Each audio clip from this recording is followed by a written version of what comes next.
So there's an anime on Netflix and other places, but it's called Blue Lock, and I love it because, as you know, I was not a soccer fan a year ago. I was a basketball fan. So you say. I was a basketball fan, baseball, softball, but I was taught soccer by a very passionate coach. I won't call his name. I was told to pick a team. I was made to follow soccer pages on the Mingoes page because it was an imbalance in the stories, right, Coach? It's too much basketball. Yeah. So now that I could officially say I found a spirit and a fan appreciation for soccer, I want to do what Blue Lock did, and I want to describe particular players. And if you could, I guess with this current team or previous Mingoes or Caribs, describe a player who that reminds you of. So. And Blue Lock, correct me if I'm wrong, is all about finding strikers, right? Right. So the program by Ego, it's developed a special arena for high schoolers to go into a program and work on their ego or what it takes to be strikers, because Japan, obviously, historically, has not reached to that plateau. They're not an egocentric nation. They're about team and teamwork and passing the ball. And that is based on one scientist, and from player evaluation, you need the ego. So that being said, there's one, the first one I think of is the predator. The person who, when they're on the soccer field, they see their opponent as prey, as hunting them down, as beating them, demolishing them, powering through them. Which category, or which player, sorry? Ronaldo. You believe Ronaldo Green is a predator? Yeah, he's very dangerous in transition. And if you were to go back and look at his 70-plus goals for the Mingoes, which is the most in team history, a lot of those come off of the mistakes of the opposition. The 1v1s. He punishes you. Yeah. You make a bad pass, your team is open, he has a one-on-one opportunity, he's going to beat his man 1v1, and 7 times out of 10 he's going to beat the keeper too. Wow. Okay. I'm going to summarize this one as the trickster. The player who, when they have the ball, it don't matter where they are, they're going to dribble through their opponents, make them, show off a little bit, have some fun, and just be out of pocket and out of mind with it. Like, they'll do things. Stanley Grandpierre. Wow. That was quick.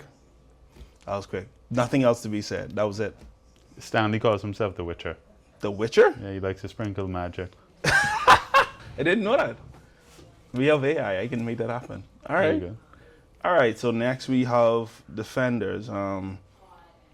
Let's call this one the Iron Fortress. The player that, when a player goes against them, it's like that player feels trapped. They can't get around them. The ball's going to be stolen or taken no matter what or who that player is.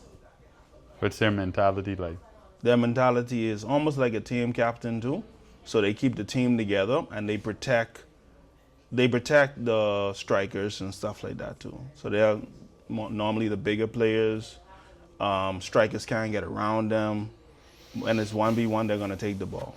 I'll go back in time a little bit with this. Marlon Miller. Whoa. All right. I have footage of him. All right.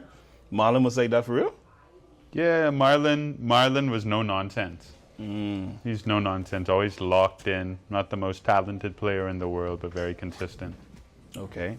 Let's call this one, actually, this is his power name, but the Chameleon. A player that, when they're going against other opponents and they see something, they can instantly replicate it or use it against the person.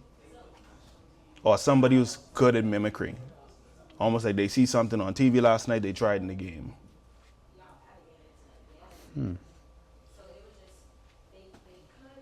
So it would have to be someone obsessed with football? Yeah.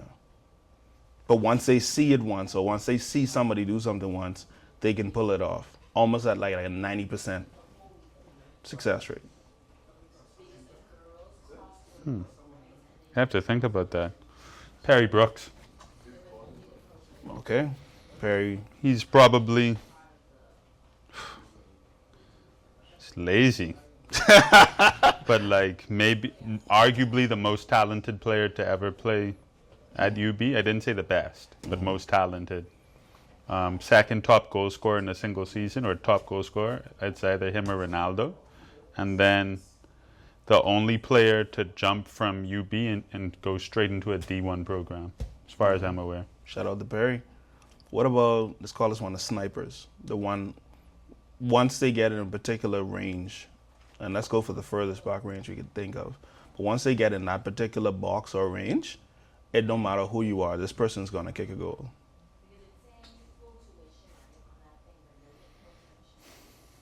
I give you two. We've had two versions of that so far.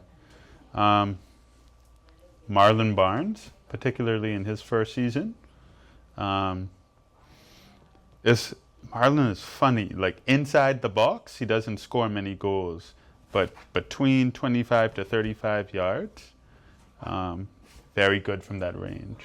Okay. And then I think a player who's also very dangerous from that part of the pitch is CJ. You mean the guy right there? CJ is better shooting outside of the box than finishing in the box. If CJ was a baseball player, he would hit home runs every time. If CJ was a baseball player, he'd be Gary Sheffield. Okay.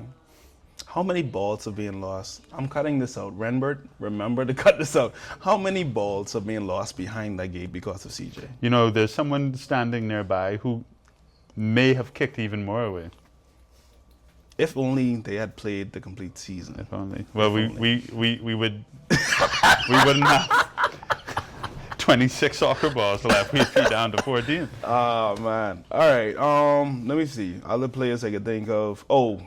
This one, of course. The egotist. The egoist. The person who is not originally the most talented, is not the best, but through effort, hard work, and a lot of time and practice, when you give them the ball, it don't matter if they're going against any other of these categories, they will demolish them and find some way to beat them. But they're not originally the most talented player. I think in the series they call it meta vision, being able to see the entire field, the entire player, learning how to use players and their weaknesses and strengths against them to play to your will to get to what you need. I think that player would be Alex Thompson. Thank you. This is our show, ladies and gentlemen. You've been watching here. Go Mingoes.